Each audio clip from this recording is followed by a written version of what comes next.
The vice president of a gas station chain in town today meeting with North Charleston city officials as well as community members.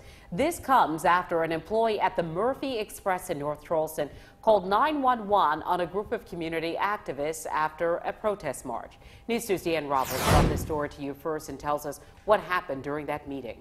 After meeting with the vice president of Murphy USA and their director of sales, local community activists say they're still going to hold off on protesting the gas station they say treated them unfairly. Last week, an employee at Murphy Express in North Charleston called 911 on a group of community activists stopping to get drinks while participating in an anti-gun violence walk. Today, the vice president and director of sales of Murphy USA came to Charleston to discuss the situation.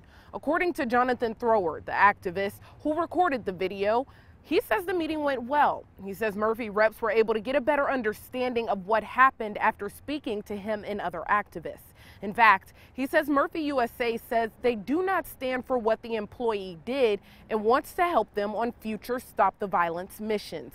He also said Murphy reps admitted the employee, now known as Brenda Metz, was wrong. They admitted that when they watched the tape, it was peaceful. They admitted that, there was nothing that would have led to her using certain buzzwords as far as riot and tearing up the storefront. So they acknowledged that, we were correct in the way how we felt. They seemed genuine. I mean, I'm not going to take that from them.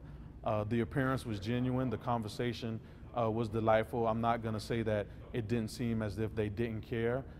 So right now, we just take them for their word, and we'll see in the next couple of days. Thurr tells me Metz has apologized, but he still wants her fired. But after that meeting today, he says Murphy reps couldn't give him a direct answer on the status of her employment. However, he did tell me Murphy reps did say they didn't stand for what Metz did, and they want to help out with future Stop the Violence initiatives.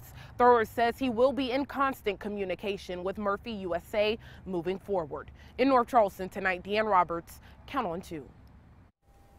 Nearly 5 years after the disappearance of Heather Elvis, a jury found Tammy Moore guilty in connection to the case. Moore was found guilty of both conspiracy to commit kidnapping and kidnapping in the disappearance. The prosecution laid out a timeline placing her near Heather Elvis's job and where Heather Elvis's car was found, abandoned on the night she was last seen, December 18, 2013.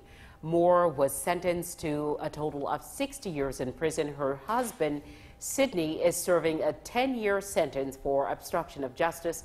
Heather Elvis's body